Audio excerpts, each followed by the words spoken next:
Hello दोस्तों, कैसे हैं आप लोग। स्वागत है आपका बहुत बहुत हमारे बी में। आज हम पढ़ने वाले हैं डिटर्मिनेंट्स के प्रॉपर्टीज के बारे में। डिटर्मिनेंट्स हम निकालते कैसे हैं, वन ऑर्डर, टू ऑर्डर और थ्री ऑर्डर का मैट्रिक्स का डिटर्मिनेंट। ये वीडियो मैं ऑलरेडी डाल चुका हूँ, उसको आप जाके चेकआउट कर सकते हैं। तो चलिए आज का वीडियो स्टार्ट करते हैं बिना किसी देरी के। तो चलिए प्रॉपर्टी वन से शुरू करते हैं। बहुत ही सिंपल सा टॉपिक है, जल्दी जल्दी हम आगे बढ़ेंगे, ठीक है। The value of determinant is unchanged if rows and columns are interchanged. ठीक है, इसका मतलब क्या हो गया, दैट इज अगर हमारे पास कोई ए मैट्रिक्स है, उसका डिटर्मिनेंट हमने लिया और ए ट्रांसपोज का हमने डिटर्मिनेंट लिया, तो दोनों बराबर होंगे। ठीक है, ए मैट्रिक्स का डिटर्मिनेंट और ए ट्रांसपोज का डिटर्मिनेंट दोनों बराबर होंगे। ठीक है, एग्जांपल से देखते हैं। मान लीजिए हमारे पास ए मैट्रिक्स है 1 2 3 4 और ए ट्रांसपोज हमारे पास क्या हो जाएगा 1 2 3 4। ठीक है, तो ए मैट्रिक्स का डिटर्मिनेंट क्या हो जाएगा 4 into 1 -3 into 2 that is 6 that is -2। ठीक है, और ए ट्रांसपोज का डिटर्मिनेंट क्या हो जाएगा 4 into 1 -3 into 2 that is 6 that is -2। ठीक है, तो 2 × 2 में ये हो रहा है। 3 × 3 में भी एक देख लेते हैं। ठीक है, 3 × 3 का भी एक एग्जाम्पल देख लेते हैं। 1 2 3 0 1 2 2 1 0 ले लेते हैं। ठीक है, तो ए ट्रांसपोज क्या हो जाएगा, ए ट्रांसपोज हो जाएगा 1 2 3 0 1 2 2 1 0, है ना। तो ए डिटरमिनेंट ऑफ ए क्या हो जाएगा, इस कॉलम के अलोंग हम एक्सपांड करते हैं। ठीक है, तो क्या हो जाएगा, फर्स्ट हम इसको इस कॉलम के अबाउट करेंगे। ठीक है, तो ये है A11, तो -1 to the power 1 + 1 into ये वाला मैट्रिक्स जो बचा हुआ है 1 2 1 0, है ना, प्लस -1 ये कौन सा एलिमेंट है, सेकेंड रो फर्स्ट कॉलम का, है ना। तो 2 + 1 into 0 into क्या बचा हमारे पास 2 3 1 0, है ना, plus -1 to the power 3 + 1 into 2 into 2 3 1 2।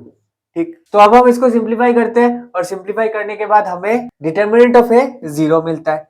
ठीक है, सिमिलरली आप ए ट्रांसपोज का डिटर्मिनेंट निकाल सकते हैं। आपको क्या मिलेगा, इस बार हम फर्स्ट रो के अबाउट एक्सपेंड करते हैं। -1 to the power 1 + 1 into 1 into इसको छोड़ा 1 1 2 0, है ना, प्लस -1 to the power ये कौन सा है, फर्स्ट रो सेकंड कॉलम, तो 1 + 2 into 0 into इसको छोड़ा क्या बचा 2 1 3 0 बचा, 2 1 3 0, है ना, प्लस अब ये वाला element -1 to the power first row third column, तो 1 + 3 into 2 into इसको छोड़ा 2 1 3 2। तो इसको सिंप्लीफाई करते हैं। इसको सिंप्लीफाई करने पे हमें क्या मिलेगा, हमें कुछ इस तरीके का मिलेगा -2 + 0 + 2। ठीक है, और इसको अगर हम सॉल्व करें तो हमें वापस 0 मिलने वाला है। तो आप देख सकते हैं ए और ए ट्रांसपोज का डिटर्मिनेंट बराबर होता है, इसमें भी 0 है, इसमें भी 0 है। आगे बढ़ते हैं, दूसरे प्रॉपर्टी को देखते हैं। तो देखिए दूसरा प्रॉपर्टी क्या बोल रहा है, if any two rows of a determinants are interchanged then sign of the determinant changes. ठीक है, इसका क्या मतलब हुआ, मान लीजिए हमारे पास कोई ए मैट्रिक्स है कुछ इस तरीके का 1 2 3 0 2 4 0 0 5। ठीक, अब मान लीजिए हम इन दोनों रोज को इंटरचेंज करते हैं। ठीक है, तो हमारे पास कोई बी मैट्रिक्स बनता है जो कुछ इस तरीके का होगा 0 2 4 1 2 3 0 0 5।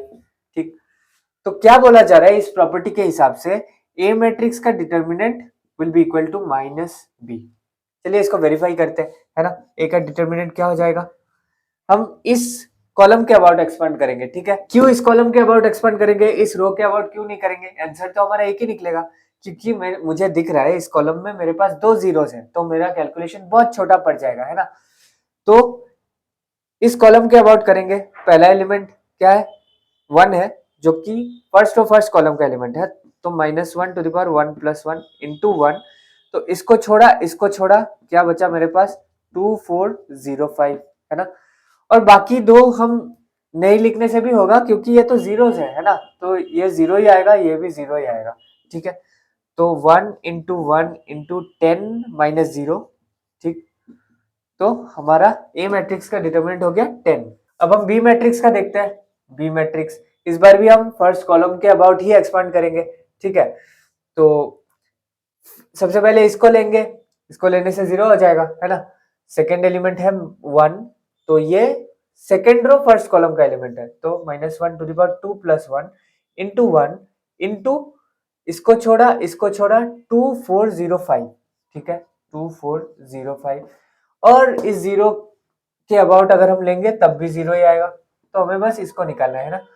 तो -1 cube that is -1 into 1 into 10, ठीक है, तो -10। अब देख सकते हैं ए मैट्रिक्स का डिटरमिनेंट आया 10, बी मैट्रिक्स का डिटरमिनेंट आया -10, तो इससे हमारा ये प्रॉपर्टी वेरीफाई होता है, ठीक है। प्रॉपर्टी 3 को देखते हैं। अच्छा, प्रॉपर्टी 2 का एक और बात, अगर आप रोज को इंटरचेंज करने के बजाय कॉलम्स को भी इंटरचेंज करेंगे तब भी आपका एक ही रिजल्ट आएगा। मतलब इंटरचेंज करने से पहले जो डिटरमिनेंट था उसका जो साइन था, इंटरचेंज के बाद उसका साइन चेंज हो जाएगा, ठीक है। रो को इंटरचेंज करने से भी, कॉलम को इंटरचेंज करने से भी, ठीक है। प्रॉपर्टी 3 को देखते हैं। तीसरा प्रॉपर्टी क्या है, ध्यान से देखिए, बहुत इंटरेस्टिंग सा प्रॉपर्टी है। इफ एनी टू रोज और columns of a determinant are identical then the value of the determinant is 0, ठीक है। मतलब कि अगर मेरे पास कोई 2 क्रॉस 2 का मैट्रिक्स है 1 2 1 2, तो इसका वैल्यू, इसका डिटरमिनेंट का वैल्यू 0 हो जाएगा, है ना। Determinant of A will be 0। कैसे, देखिए, 2 इंटू 1 2, 2 इंटू 1 2, तो 2 - 2 0 हो गया। सिमिलरली 3 क्रॉस 3 में भी आप चेक कर सकते हैं, ठीक है। इस बार कॉलम को बराबर लेते हैं, 1 2 3 1 2 3 0 1 2, ठीक। मान लीजिए कोई बी मैट्रिक्स है, तो बी मैट्रिक्स का डिटरमिनेंट क्या हो जाएगा, हम फर्स्ट रो के अबाउट एक्सपांड करते हैं, ठीक है। तो -1 to the power 1 + 1 into 1 into 2 1 3 2, है ना, 2 1 3 2 प्लस इसके अबाउट करेंगे -1 to the power first row second column, तो 1 + 2 इंटू 1 इंटू इसको छोड़ा 2 1 3 2, वापस से 2 1 3 2, है ना, प्लस 0 इंटू समथिंग, तो ये तो 0 हो जाएगा, ठीक है। तो अब देख सकते हैं, तो ये क्या हो गया, -1 का स्क्वायर दैट इज 1 इंटू 2 1 3 2, ये क्या है, -1 का cube that is -1 into 2 1 3 2 plus 0। तो अब देख सकते हैं दोनों बराबर है ना, और बीच में नेगेटिव है, तो दोनों कैंसिल आउट होकर 0 हो जाएगा। तो बेसिकली अगर दो रोज या दो कॉलम्स, ठीक है, दो कॉलम्स या दो रोज बराबर होने से डिटरमिनेंट का वैल्यू 0 हो जाता है, ठीक है। बहुत ही इंटरेस्टिंग सा प्रॉपर्टी है, यह प्रॉपर्टी आपको बड़े बड़े कैलकुलेशन से बचने में बहुत मदद करेगा, ठीक है। आगे बढ़ते हैं, चौथा प्रॉपर्टी देखते हैं। तो देखिए चौथा प्रॉपर्टी क्या बोल रहा है, if each element of a row और column of a determinant gets multiplied by a constant k, then the value of the determinant is also multiplied by the constant k, ठीक है। बहुत इंटरेस्टिंग प्रॉपर्टी है।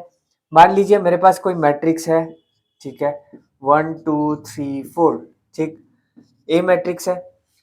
अब क्या बोला जा रहा है, अगर इस फर्स्ट रो को, मान लीजिए फर्स्ट रो को मैं 3 से मल्टीप्लाई कर देता हूं, ठीक है। अच्छा, इसका डिटरमिनेंट क्या आएगा, डिटरमिनेंट आएगा 4 - 6, है ना, 4 - 6 दैट इज -2, ठीक।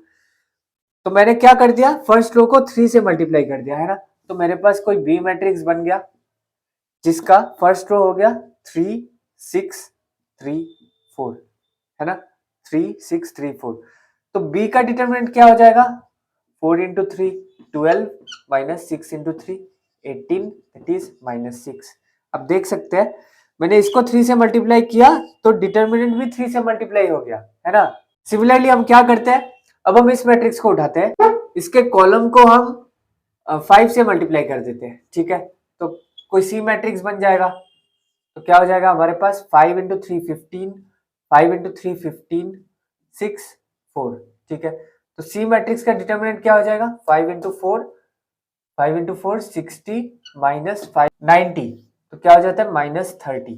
तो अब देख सकते हैं इसके कॉलम को मैंने 5 से मल्टीप्लाई किया, ठीक है, तो पूरा का पूरा डिटरमिनेंट का वैल्यू 5 से मल्टीप्लाई हो गया। मतलब कि किसी भी मैट्रिक्स के किसी भी रो या किसी भी कॉलम को अगर आप किसी भी कांस्टेंट k से मल्टीप्लाई करते हैं, ठीक है, तो डिटरमिनेंट का वैल्यू 5 उस कांस्टेंट से मल्टीप्लाई हो जाता है, ठीक है। तो मैंने 2 क्रॉस 2 का एग्जांपल दिखाया, आप 3 क्रॉस 3 का एक एग्जांपल लेके इसको वेरीफाई कर सकते हैं। आगे बढ़ते हैं, अब हम पांचवा प्रॉपर्टी देखते हैं। तो देखिए फिफ्थ प्रॉपर्टी क्या बोल रहे हैं, इफ सम और all elements of a row or column of a determinant is expressed as the sum of two or more terms, then the determinant can be expressed as the sum of two or more determinants. ठीक है, तो देखते हैं इसका मतलब क्या होता है, एक एग्जांपल से हम समझते हैं। ठीक है, ध्यान दीजिएगा। मान लीजिए हमारे पास एक डिटर्मिनेंट है 1 2 3 4। ठीक, तो देखिए क्या बोला जा रहा है, इफ सम और all elements of a row और column of a determinant is expressed as a sum of two और मोर टर्म्स। तो चलिए इस रो को पकड़ लेते हैं। ठीक है, फर्स्ट रो को हम पकड़ते हैं और फर्स्ट रो के एलिमेंट्स को हम कुछ इस तरीके से रीराइट करते हैं। ठीक है, 1 को हम लिखते हैं, मान लीजिए 2 - 1 लिख सकते हैं हम, है ना, और 2 को हम लिखते हैं 4 - 2 लिखते हैं। ठीक है, और इसको हम ऐसे ही छोड़ देते हैं क्योंकि बोला ऑल एलिमेंट्स, इफ सम और ऑल एलिमेंट्स ऑफ अ रो और कॉलम। ठीक है, मतलब हर रो और हर कॉलम को आप चेंज नहीं कर सकते, सिर्फ एक रो या सिर्फ एक कॉलम के एलिमेंट्स को आप ऐसे रीराइट कर सकते हैं। और अगर आप ऐसे रीराइट करते हैं तब क्या होगा, इसको आप ऐसे सेपरेट कर सकते हैं। ठीक है, 2 4 3 4 प्लस -1 -2 3 4। तो इस प्रॉपर्टी के हिसाब से इसका जो डिटर्मिनेंट का वैल्यू निकलेगा वो बराबर होगा इसके डिटर्मिनेंट के वैल्यू और इसके डिटर्मिनेंट के वैल्यू के सम के। ठीक है, तो चलिए करके देखते हैं ना। इसका डिटर्मिनेंट क्या होगा, 4 - 6 है ना, 4 - 6 दैट इज -2। इसका वैल्यू है -2। अब इसका क्या होगा, 8 - 12 दैट इज -4 है ना, और इसका क्या होगा, -4 -6 है ना, दैट इज -4 + 6 दैट इज +2। तो इन दोनों को आपने ऐड करना है। ठीक है, ऐड करने से हमें क्या मिलेगा, -2 मिल जाएगा। तो आप देख सकते हैं दोनों बराबर हो गए। ठीक है, सिमिलरली आप इस कॉलम को भी पकड़ सकते हैं। ठीक है, और इन एलिमेंट्स को आप रीराइट कर सकते हैं। इसका भी एक एग्जांपल देख लेते हैं। ठीक है, 1 को हमने लिख दिया, मान लीजिए 3 - 2। ठीक, और 2 को हमने ऐसे ही छोड़ दिया, 3 को हमने लिख दिया 4 - 1। ठीक, और 4 को हमने ऐसे ही छोड़ दिया। ध्यान दीजिए इस बार हमने इस कॉलम को पकड़ा है ना, लास्ट टाइम हमने इस रो को पकड़ा था, इसको हमने एज इट इज छोड़ दिया था। इस बार हमने इस कॉलम को पकड़ा तो इस कॉलम को हमने एज इट इज छोड़ना है। ठीक है, तो एज इट इज मैंने छोड़ दिया। अब इसको हम सेपरेट करके लिख सकते हैं, है ना, 3 2 4 4 प्लस, इसको मैं मिटा देता हूँ, प्लस क्या हो जाएगा, -2 -1 2 4 है ना, -2 -1 2 4। तो इस डिटर्मिनेंट का वैल्यू क्या होगा हमें पता है, ये क्या था, 1 2 3 4 था, है ना, तो -2 होगा इसका डिटर्मिनेंट, हमने जस्ट निकाला था। ठीक है, तो इसका क्या होगा, 12 4 × 3 12 -4 × 2 8 है ना, दैट इज 4। और इसका क्या हो जाएगा, -8 -2। ठीक, दैट इज -8 + 2 दैट इज -6। तो 4 - 6 हमारे पास हो जाएगा -2। तो आप देख सकते हैं -2 और -2 बराबर है। तो ये प्रॉपर्टी इस एग्जांपल से हम ऐसे वेरीफाई कर सकते हैं। ठीक, तो देखिए सिक्स प्रॉपर्टी क्या बोल रहे हैं, the value of determinant remain same if we apply these operations. ठीक है, क्या ऑपरेशन है, बेसिकली ये एलिमेंट्री रो और कॉलम ऑपरेशंस है, जिसके ऊपर मेरा एक बहुत ही ज्यादा डिटेल वीडियो है, उसको आप जाके चेकआउट कर सकते हैं, मैंने आई टैब पे लिंक कर दिया है। अगर मैं इन ऑपरेशंस को लगाता हूं तो मेरा डिटर्मिनेंट का वैल्यू सेम रहेगा। चलिए इसको एक एग्जांपल से समझते हैं जिससे कि आपको ये बिल्कुल क्लियर हो जाएगा। ठीक है, मान लीजिए मेरे पास एक डिटर्मिनेंट है 1 2 3 0। ठीक, और इसका जो फर्स्ट रो है ये रो 1 है, ये रो 2 है। ठीक, अब मैं रो 1 के ऊपर ये ऑपरेशन लगाता हूं। ठीक है, रो 1 प्लस 2 × रो 2। ठीक, इसका मतलब क्या, रो 1 के सारे एलिमेंट्स को हमें इस रूल के हिसाब से ट्रांसफॉर्म करना है। ठीक है, तो सबसे पहले हम 1 को ट्रांसफॉर्म करते हैं। ठीक, 1 ट्रांसफॉर्म होके क्या बनेगा, इधर R1 का वैल्यू है 1 प्लस 2 × R2। R2 मतलब 1 के कोरेस्पॉन्डिंग रो 2 का एलिमेंट। ठीक है, दैट इज 3, 0 नहीं 3, और 2 भी नहीं क्योंकि R2 रो 2 का एलिमेंट है ना, तो 3 होना पड़ेगा, 2 × 3, तो 1 ट्रांसफॉर्म होके बन जाएगा 7, है ना। 2 ट्रांसफॉर्म होके क्या बनेगा, रो वन के सारे एलिमेंट्स को हमें ट्रांसफॉर्म करना है ना, तो 1 ट्रांसफॉर्म हो गया, 2 को हमें ट्रांसफॉर्म करना है, 2 ट्रांसफॉर्म होकर क्या बनेगा, R1 का वैल्यू है 2 प्लस 2 इंटू R2 का वैल्यू, तो 2 का कोरिस्पॉन्डिंग एडजेसेंट एलिमेंट 0 है ना, 0, तो हमें 2 मिल जाएगा। ठीक, तो नया डिटर्मिनेंट जो होगा इस ट्रांसफॉर्मेशन के बाद, इन ऑपरेशंस को लगाने के बाद क्या होगा, 1 बन गया 7 और 2 बन गया 2, 3 0 तो एज इट इज रहेंगे है ना, क्योंकि हमने सिर्फ रो 1 के ऊपर ये ऑपरेशन लगाया। तो बोला जा रहा है इस प्रॉपर्टी के हिसाब से इसका डिटर्मिनेंट और इसका डिटर्मिनेंट बराबर होगा। चलिए देखते हैं होता है कि नहीं। इसका वैल्यू क्या होगा, 1 into 0 0 minus 3 into 2 that is 6, that is minus 6। ठीक, इसका क्या हो जाएगा, 7 into 0 0 minus 2 into 3 6 that is minus 6। तो आप देख सकते हैं दोनों वैल्यूज बराबर है। तो इस तरीके से इस प्रॉपर्टी को हम वेरीफाई कर सकते हैं। सिमिलरली आप इस कॉलम के ऊपर भी ऐसा टाइप का कोई ट्रांसफॉर्मेशन लगा के देख सकते हैं, आप जरूर ट्राई कीजिए इसको। मान लीजिए मैंने कॉलम 1 को C1 प्लस 2 C2 से ट्रांसफॉर्म किया, तब भी आपका एक ही रिजल्ट मिलेगा। ठीक है, आप एक 3x3 मैट्रिक्स लेके भी ट्राई कर सकते हैं, एक ही आपको रिजल्ट मिलेगा। तो आप ये खुद से कर लीजिएगा, क्योंकि I hope I made it clear enough to you. तो अगर मैं और भी ज्यादा करने लग जाऊं तो वीडियो बहुत ज्यादा लंबा हो जाएगा है ना, तो आप जरूर इसको घर पे ट्राई कीजिए। तो यहाँ खत्म होता है आज का वीडियो। दोस्तों मिलते हैं आपके साथ अगले वीडियो में। आप मेरे मैट्रिक्स के प्लेलिस्ट को भी चेकआउट कर सकते हैं, जो कि मैंने डिस्क्रिप्शन में डाल दिया है। मैट्रिक्स का PYQ का सीरीज भी चल रहा है, तो इसको भी आप जरूर ट्राई कीजिए। तो आज के लिए इतना ही, मिलते हैं आपके साथ नेक्स्ट टाइम।